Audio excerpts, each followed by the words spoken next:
Record বৃষ্টিতে বিপর্যস্ত Chittagong.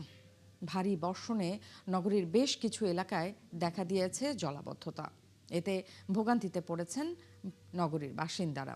Chittagong city কর্পোরেশনের পরিচ্ছন্নতা বিভাগ জানিয়েছে, নালা খাল পরিষ্কারের কাজ চললেও অতিবৃষ্টি ও জোয়ারের কারণে পানি নামতে সময় লাগছে।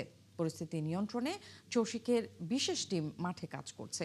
প্রাণহানি এড়াতে আকবর্ষা ঝিল, বিজয়নগর, শান্তিনগর, মতিঝর্ণা ও লালখাল বাজার পোড়া কলোনি সহ 15টি ঝুঁকিপূর্ণ পাহাড়ের পাদদেশে বসবাসকারীদের নিরাপদ আশ্রয়ে সরে যেতে নির্দেশ দিয়েছে জেলা প্রশাসন। এর আগে টানা বৃষ্টিতে মঙ্গলবার চট্টগ্রাম নগরীর চকবাজার, কাতলগঞ্জ, আগ্রাবাদ, হালিশহর, পাঁচলাই সহ বিভিন্ন এলাকায় জলাবদ্ধতা দেখা দেয়। পানিতে তলিয়ে যায় নগরীর বিভিন্ন সড়ক। পাঁচলাইশে রহমাননগর এলাকার পাহাড় ধসে মারা যান শফিকুল নামের এক ব্যক্তি। এই সময় এক শিশু ও এক নারী আহত হন।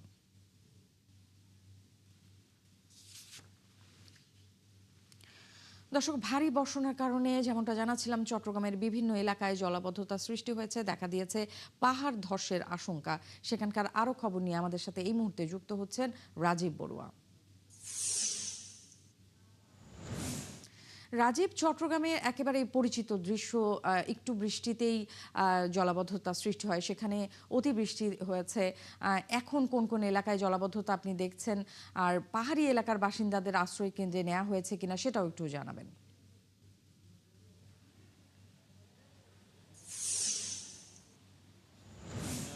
আজকে সকাল 9টা পর্যন্ত আমরা নগরীর বিভিন্ন এলাকায় পরিদর্শন করেছে। তো সেখানে আসলে গতকালকে থেকে যেহেতু বৃষ্টিপাত কম ছিল এবং ভোরেও বৃষ্টিপাত তেমন ছিল না, যার কারণে আমরা দেখছি যে গতকালকে যেসব এলাকায় পানি উঠেছিল সেগুলো সব নিচু এলাকা থেকে পানি নেমে গেছে। কিন্তু 9টার পরে যখন একটু ভারী বর্ষণ শুরু হয় এবং গতকালকে যেসব নিচু এলাকায় পানি উঠেছে, বিশেষ করে কাতালগঞ্জ, পাঁচলাই, শালিশহর, আগ্রাবাদ, এইসব এলাকায় আবার নতুন করে পানি উঠেছে। আপনারা তো দেখছেন এখন প্রায় হাঁটু থেকে কোমর পানি পর্যন্ত আসলে উঠে গেছে এবং এখানে আসলে যখনই বৃষ্টিপাত বন্ধ হয়ে যায় তখনই পানিটা নেমে যাচ্ছে, আবার একটু ভারী বৃষ্টিপাত হলে আবার এইসব নিচু অঞ্চলে পানি জমে যাচ্ছে। ফলে এখানকার নাগরিকদের আসলে ভোগান্তিটা আসলে চরমে। তারা বলছেন যে আসলে এই যে প্রতি বছর বর্ষা আসছে এবং বৃষ্টি হলেই তাদের যে ভোগান্তি, এই ভোগান্তি থেকে তারা আসলে মুক্তি চান। তারা বলছেন আসলে একটা মাস্টার প্ল্যান না করে এই যে দীর্ঘদিন ধরে যে জলাবদ্ধতা নিরসনের প্রকল্পের কাজটি চলমান রয়েছে, এর কোনো সুফল তারা পাচ্ছেন না। যদিও গতকালকে থেকে মেয়র বিভিন্ন এলাকা পরিদর্শন করেছেন এবং তিনি বলছিলেন যে আসলে জলাবদ্ধতা নিরসনের যে কাজটি চলমান রয়েছে সেটি আসলে পুরোপুরি শেষ হয়নি, এখন অনেকগুলো কাজ বাকি। তো যার কারণে এখনো পর্যন্ত আসলে যেসব কাজ বাকি রয়েছে সেসব এলাকায় আসলে বৃষ্টি হলে পানিটা উঠছে। আর যেহেতু চট্টগ্রামে ভারী বর্ষা হলে পাহাড় ধসের একটা আশঙ্কা থেকে যায়, এই কারণে গত 2 দিন ধরে কিন্তু জেলা প্রশাসন এবং চট্টগ্রাম সিটি কর্পোরেশনের পক্ষ থেকে এই যে ঝুঁকিপূর্ণ পাহাড়গুলোতে মাইকিং করা হচ্ছে এবং ওখানে যারা ঝুঁকিপূর্ণভাবে বসবাস করছেন তাদেরকে নিরাপদ স্থানে সরিয়ে নেওয়ার জন্য তারা কাজ করছেন এবং অনেককে আসলে নিয়ে এসছেন। এবং যদিও মেয়র বলছিলেন যে আসলে যারা সেই সব ঝুঁকিপূর্ণ পাহাড়ে থাকে তারা কিন্তু আসলে সহজে আসতে চান না, এবং আমরা এও দেখেছি যে এইভাবে না আসার কারণে চট্টগ্রামে পাহাড় ধসে অনেকে মারাও গেছেন। তো যার কারণে এইসব যখন বৃষ্টিপাতের পরিমাণ যখন বেড়ে যায় তখন প্রশাসনের পক্ষ থেকে একটু ফোর্স করা হয় তাদেরকে নিরাপদ স্থানে সরে আসার জন্য। এবং সিটি কর্পোরেশনের পক্ষ থেকে কিন্তু র্যাপিড রেসপন্স টিম গঠন করা হয়েছে 101 জনের, এবং তারা বিভিন্ন জায়গায় কাজ করছে এমনটাই বলছেন আসলে মেয়র। তবে নাগরিকরা আসলে যেটি বলছেন যে তারা আসলে এই ধরনের ভোগান্তি থেকে তারা চিরতরে মুক্তি চান। এবং এই যে বৃষ্টির পানি আপনারা তো দেখছেন যে এখানে বাসাবাড়ি, দোকানপাট সবগুলো আসলে ডুবে আছে এবং লোকজনের অবর্ণনীয় কষ্ট যে তারা বিভিন্ন তাদের যে কর্মক্ষেত্র সেখানে আসলে যেতে পারছেন না, এবং তারা বলছেন যে এই সময়ে গাড়ি পাওয়া যায় না এবং যা পাওয়া যায় তা 3 গুণ 4 গুণ ভাড়া দিয়ে তাদেরকে আসলে যেতে হয়। তো সব মিলিয়ে আসলে এরকম বৃষ্টিপাতের সময় নাগরিকদের যে ভোগান্তি, সেই ভোগান্তি থেকে তারা পুরোপুরি আসলে মুক্তি চান। এবং সিটি কর্পোরেশন সহ এখানে পানি উন্নয়ন বোর্ড এবং সিডিএর যে জলাবদ্ধতা নিরসন প্রকল্পের কাজগুলো চলমান রয়েছে, সেই কাজগুলো যথাসময়ে শেষ হওয়ার কথা থাকলেও কিন্তু আসলে প্রায় 3-4 বছর পর্যন্ত সেই কাজগুলো আসলে ডিলে হচ্ছে। যেখানে 22 সালে এই প্রকল্পের কাজগুলো শেষ হওয়ার কথা ছিল, জলাবদ্ধতা নিরসনের প্রায় 4টি প্রকল্পের কাজ, সেটি এখন 2026-এ এসেও কিন্তু পুরোপুরি শেষ হয়নি। ফলে নগরবাসী আসলে একটা প্রশ্ন যে আসলে কবে এই প্রকল্পের কাজটি শেষ হবে, কবে আসলে তারা এই ভোগান্তি থেকে মুক্তি পাবেন। ন্যান্সি। রাজীব, আপনাকে ধন্যবাদ আমাদেরকে বিস্তারিত জানিয়ে দেওয়ার জন্য। দর্শক, রাজীব আমাদেরকে চট্টগ্রামের যে জলাবদ্ধতা সেটার আপডেট জানাচ্ছিল। এদিকে এই ভারী বৃষ্টি ও জলাবদ্ধতার কারণে চট্টগ্রাম শিক্ষা বোর্ডে আজকের এইচএসসি ও সমমানের পরীক্ষা স্থগিত করা হয়েছে। এই সিদ্ধান্তের ফলে চট্টগ্রাম, কক্সবাজার, রাঙামাটি, খাগড়াছড়ি ও বান্দরবান জেলায় নির্ধারিত পরীক্ষা আপাতত হচ্ছে না। মঙ্গলবার মধ্যরাতে বাংলাদেশ আন্তঃশিক্ষা বোর্ড সমন্বয় কমিটির সভাপতি ও ঢাকা শিক্ষা বোর্ডের এক জরুরি বিজ্ঞপ্তিতে এ তথ্য জানানো হয়। এতে বলা হয়, চলমান পরিস্থিতি এবং চট্টগ্রাম শিক্ষা বোর্ডের আওতায় সব জেলা প্রশাসকের দেয়া প্রতিবেদন বিবেচনায় নিয়ে এই সিদ্ধান্ত নেওয়া হয়েছে। স্থগিত হওয়া পরীক্ষার নতুন তারিখ ও সময় পরে জানিয়ে দেওয়া হবে।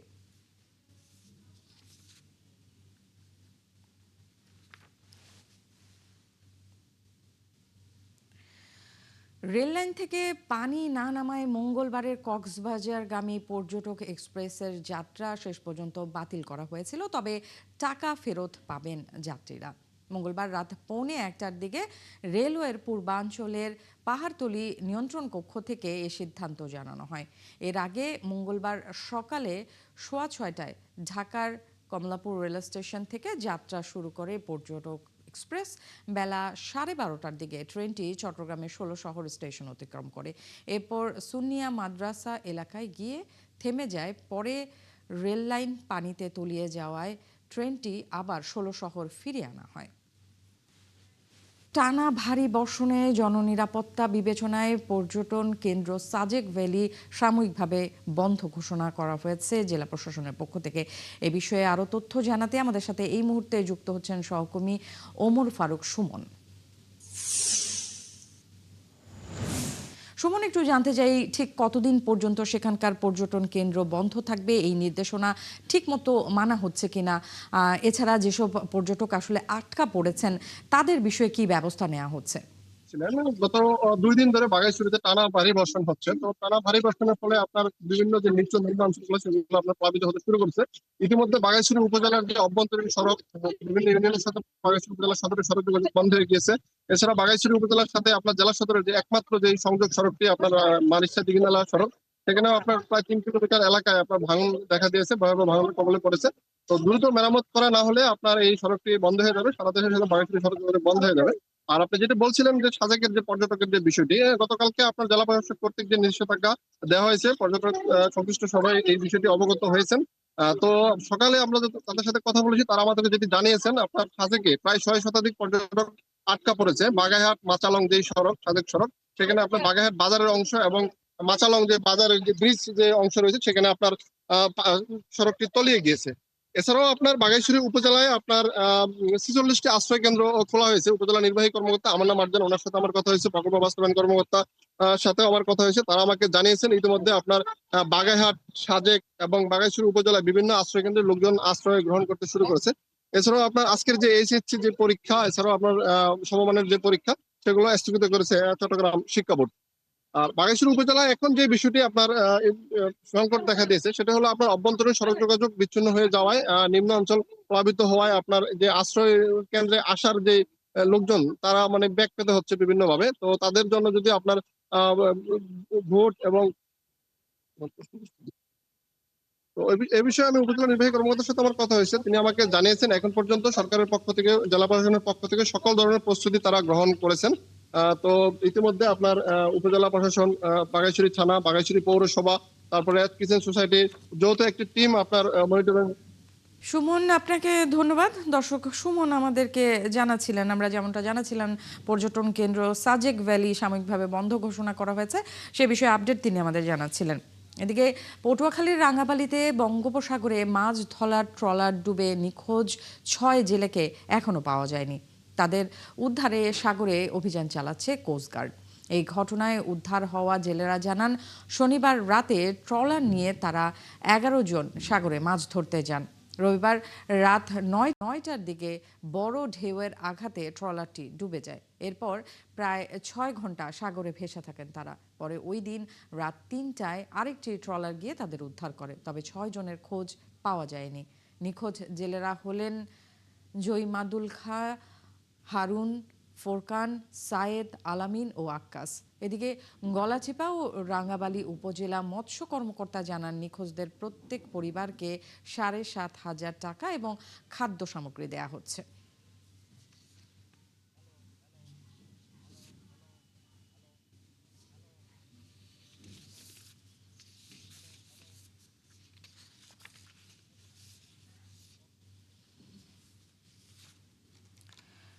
টানা বৃষ্টিতে তলিয়ে গেছে ময়মনসিংহ শহর।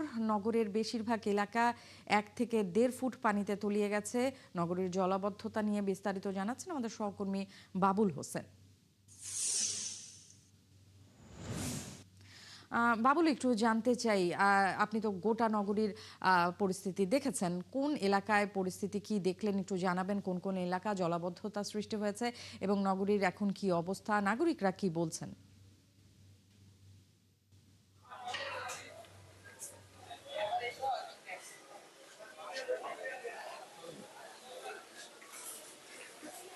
নেন্সি, গত ভোর রাত 3টা থেকে সকাল 9টা পর্যন্ত স্থানীয় আবহাওয়া অফিস 174.5 মিলিমিটার বৃষ্টিপাত রেকর্ড করেছে। এই মৌসুমের এই দ্বিতীয় ভারী বর্ষণে নগরীর ব্রাহ্মপল্লী, বাগমারা, পাদ্রি মিশন রোড, পলাশপুর সহ চরপাড়া, নয়াপাড়া, মাসকান্দা বিভিন্ন এলাকা আমরা দেখছি যে কেবল আবাসিক এলাকা নয়, প্রধান প্রধান যে সড়ক রয়েছে সেখানেও আমরা দেখি হাঁটু সমান পানিতে ডুবে গেছে। কাঁচা বাজার এবং ব্যবসা প্রতিষ্ঠান সেখানেও কিন্তু পানিতে আমরা দেখছি যে সয়লাভ হয়ে গেছে। নোংরা এবং ময়লাযুক্ত এই পানিতে বাসাবাড়ির আবাসিক লোকজন ছাড়াও নানা শ্রেণী পেশার মানুষ চরম ভোগান্তির কবলে পড়েছেন। সবচেয়ে বেশি ভোগান্তির কবলে পড়েছেন এইচএসসি পরীক্ষার্থী, যারা সকালে পরীক্ষার জন্য বের হয়েছিলেন। তারা যানবাহন সংকটে পড়েন এবং পায়ে হেঁটেও কিন্তু তারা পরীক্ষা কেন্দ্রে যেতে অনেকে হিমশিম খেয়েছেন। তো আমরা নগরবাসী যেটি বলছেন যে আসলে অপরিকল্পিত ড্রেনেজ ব্যবস্থার কারণেই এই সংকট হচ্ছে এবং সেটি চরম ভোগান্তির সৃষ্টি হচ্ছে। তো আমরা একজন ভুক্তভোগী পেয়েছি, আমরা তার কাছে একটু জানবো যে আসলে আপনার কাছে কি মনে হয় যে কেন এই জলাবদ্ধতা? এটা হয়েছে অপরিকল্পিতভাবে ড্রেনের ব্যবস্থা করা হয়েছে। যে ড্রেনগুলো করা হয়েছে এগুলো কোনো পরিকল্পনার মাধ্যমে করা হয় নাই। তাদের ইচ্ছে মতো সরকার যে বাজেট দিয়েছিল এই বাজেট অনুযায়ী আমার মনে হয় এই ড্রেনগুলা ঠিক মতন পরিকল্পিতভাবে কাজ করা হয় নাই, অপরিকল্পিতভাবে কাজ করা হয়েছে। বিগত সরকার আমার যে কাজগুলো করা হয়েছে এগুলো সকল কিছুই তাদের ইচ্ছা মতো যে যেভাবে পারছে এভাবেই কাজ করছে।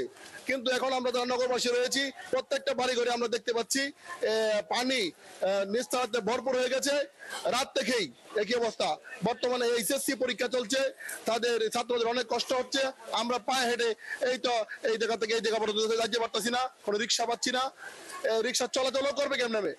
এই ধন্যবাদ। আপনি শুনছিলেন নেন্সি যে আসলে এটি এই প্রত্যেক বর্ষা মৌসুমে আমরা যেমনটি দেখি যে সিটি কর্পোরেশনের পরিচ্ছন্ন কর্মী, সিটি প্রশাসক তারা অক্লান্ত পরিশ্রম করেন, তারপরে বিভিন্ন পয়েন্টে ড্রেনে ময়লা আবর্জনা আটকে কিন্তু এই ভোগান্তির সৃষ্টি হচ্ছে, যেটি নগরবাসী সবসময় অভিযোগ করেন যে আসলে অপরিকল্পিত ড্রেনেজ ব্যবস্থার কারণেই এই ভোগান্তি। এখনো কিন্তু আকাশে মেঘ আছে, আবার যে কোনো সময় ভারী বর্ষণ হতে পারে। এমনটি হলে আসলে আবারও যে সমস্ত এলাকা এখনো জলাবদ্ধতা রয়েছে, পানিবন্দী রয়েছে মানুষ, সেখানে আরো ভোগান্তি বাড়বে। বাবুল, আপনাকে ধন্যবাদ। দর্শক, বাবুল হোসেন ময়মনসিংহ শহরের যে জলাবদ্ধতা, অব্যবস্থাপনা, ড্রেনেজ ব্যবস্থার সেটা বিষয়ে আপডেট জানাচ্ছিলেন। আমরা কিছুক্ষণ আগে যেমনটা জানাচ্ছিলাম রাঙাবালির কথা, বঙ্গোপসাগরে লঘুচাপ সৃষ্টি ও ট্রলার ডুবির ঘটনায় নিখোঁজ হয়েছে 6 জেলে। সেই 6 জেলের সর্বশেষ তথ্য জানাতে আমাদের সাথে এই মুহূর্তে যুক্ত হচ্ছেন সহকর্মী কামরুল হাসান। কামরুল, একটু জানতে চাচ্ছি যে নিখোঁজ হয়েছে যে 6 জেলে, তাদের কোনো সন্ধান এ পর্যন্ত পাওয়া গেছে কিনা? বর্তমানে সমুদ্র বন্দরের আশেপাশের পরিস্থিতি আপনি কেমন দেখছেন?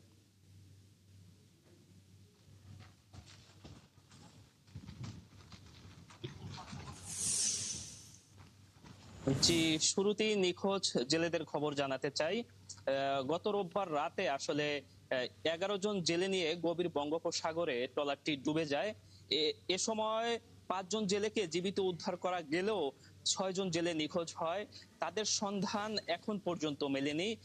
কোস্টগার্ড, নৌ পুলিশের সঙ্গে আমাদের কথা হয়েছে, তারা বলছেন যে আসলে গভীর বঙ্গোপসাগর খুবই উত্তাল রয়েছে, যার কারণে উদ্ধার তৎপরতাও ব্যাহত হচ্ছে।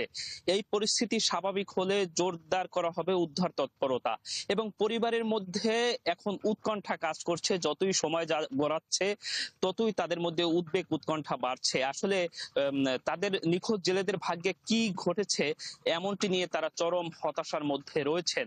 এবং গলাচিপা এবং রাঙ্গামালী উপজেলা প্রশাসন বলছে যে নিখোঁজ জেলেদের উদ্ধারে তাদের তৎপরতা অব্যাহত রয়েছে।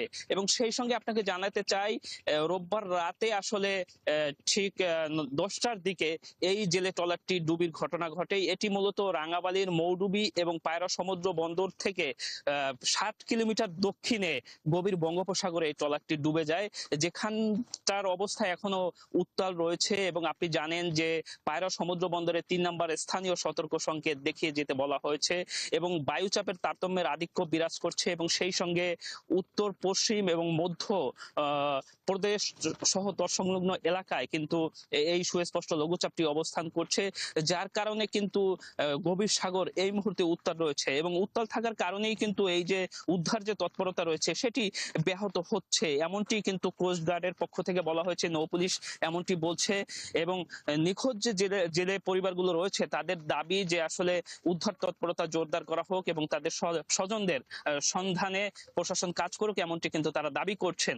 এবং আপনাকে এই মুহূর্তের আবহাওয়া পরিস্থিতি যদি বলি, আমি আগুনমুখা নদীর তীরে রয়েছি, এটি 7 নদীর মোহনা হিসেবে পরিচিত।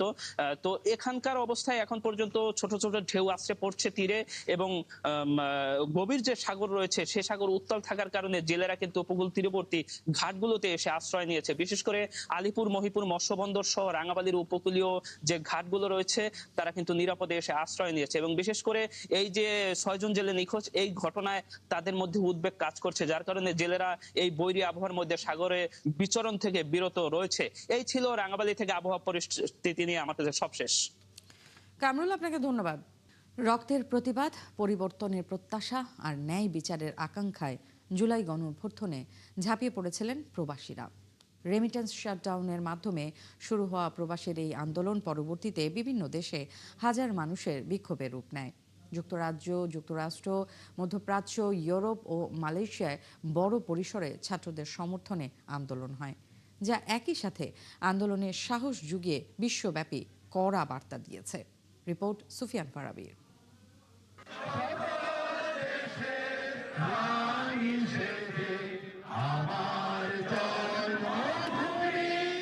জুলাই আন্দোলনে বাংলাদেশের মানুষের প্রতি সমর্থন জানিয়ে যুক্তরাজ্য থেকে তৎকালীন প্রবাসী নেতাদের এই সম্মিলিত সুর। গানে গানে আন্দোলনের প্রতি দীপ্ত সমর্থন জানান তারা।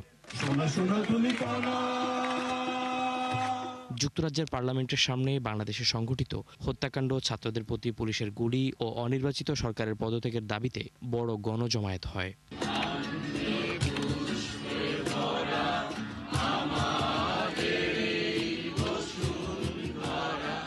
দেশে ও প্রবাসের সব আন্দোলনের নেতৃত্ব, নির্দেশনা ও পরিকল্পনা দিয়েছিলেন বর্তমান প্রধানমন্ত্রী ও তৎকালীন বিএনপির ভারপ্রাপ্ত চেয়ারম্যান তারেক রহমান।